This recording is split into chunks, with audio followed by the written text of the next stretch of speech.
worried about David Bednar. I'm not worried about whether or not anyone at PNC Park has a right to boo somebody. I'm not worried about the ball club as a whole. So what really are we talking about here? Good morning to you. Good Wednesday morning. I'm Dejan Kovacevic of DK Pittsburgh Sports, and this is Daily Shot of Pirates. It comes your way bright and early every weekday if you're into football and or hockey. I also offer daily shots of Steelers and Penguins in the same place that you found this. Do you really need to hear that the Tigers won that game 5-3? Probably not. That's one of those that's just so tough to take. Not so much because of Bednar's blown save. Those happen.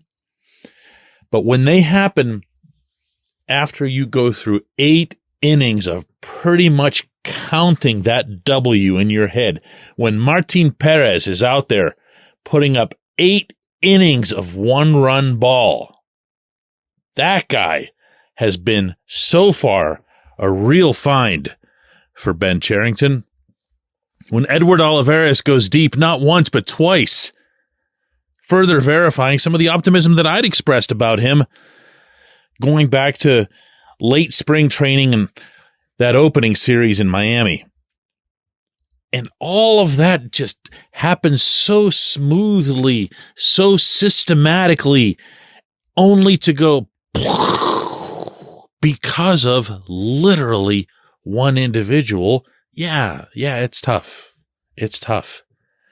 And it's not going to be something that anybody shakes off. And maybe worse than any of that, it's already become one of those hot takes subjects on social media and so forth, where do you have the right to boo? How can you boo Bednar? He's a hometown kid. And that was magnified, obviously, by Rowdy stepping in front of Bednar as reporters gathered around his stall in the clubhouse and saying all of this.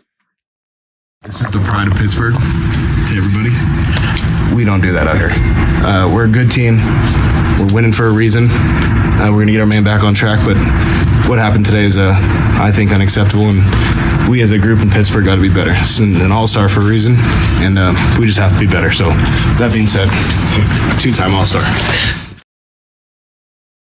Now, don't take this Tellez stuff too seriously. I don't know how else to put this to you, but if you're seeing him as some sort of cavalry coming to the rescue of the beleaguered closer, you're going to have to trust me that Rowdy doesn't take himself that seriously. He does see himself as a leader. He's remarkably vocal and outgoing, unlike anybody who's been in that clubhouse in quite some time. But you could hear from his intonation there, he's keeping it light. He wasn't getting excessively heavy. He wasn't wagging a finger. And anybody who just reads what he spoke isn't going to get that. I'm telling you, get that. He's cool. But let's not take this whole day, is what I'm saying, and magnify it into something more than what it was. It was 1 out of 162, just like all of the other games. It wasn't something that derails anybody or deflates the opening to the season or, oh no, we could have been 10-2. I mean, listen to what you're saying if you say that. 9-3 is something that absolutely every Pittsburgh baseball fan on the planet would have signed up for. Every single one. Not one person would have said, nah, I'm feeling more like 10-2. You'd take 9-3. You would take it and embrace it and then go for long walks with it. This team is in a good spot. Let's not lose that over this outcome yesterday. If Bednar needs to, go on the IL, get sent down, meaning obviously for rehab purposes, Colin Holderman, I think, will be the guy who comes up since Ryder Ryan was sent down yesterday to save enough bucks, I guess, for I don't know, a hamburger or whatever. I think about the stuff that they do. Ryan got sent down yesterday. Holderman's going to come up today. So they saved paying one person 1 day at a big league rate. Just thought I'd throw that in there. But when this comes about, Bednar is who he is. He's thrown strikes his entire life. He's never been wild. He'll find a way to get back on the horse. This isn't someone who's trying to overcome some long-term command inconsistencies. He'll be fine. Just needs to get healthy and needs to get probably more reps and more of side sessions and so forth than what was attempted coming out of spring training, which this is going to sound like 2020 hindsight, but there was a part of me that was wondering about that even at the time. It felt like he popped back near the end of spring training after not really throwing a whole lot of grapefruit ball, and then boom, he's out there in Miami, and boom, he gets hit, and you're like, whoa. But then it just kept happening, and now that's 3 blown saves. He's got to sit for a while in some form or other. But look at these starts this team has gotten. Not just Perez. Go through the whole line. Go through the whole line. Even Mitch Keller seemed to find some equilibrium a couple nights ago. Look at the lineup. They're not all hitting. They're not all Wade Boggs, but they're getting enough runs. Probably should have had a bunch more yesterday that would have made all of this moot. But look, 9-3. Say it again and again, 9-3. Now they're going out on the road where they've already done some winning. It's cool. Everything's cool. When we come back, J1Q.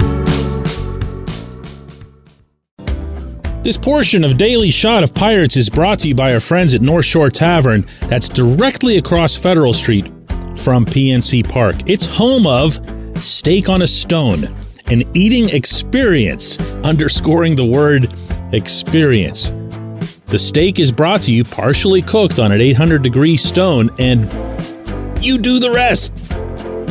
It's a ton of fun, it's a great meal, and it's a baseball atmosphere like no other in Pittsburgh. North Shore Tavern, right across Federal Street from PNC Park.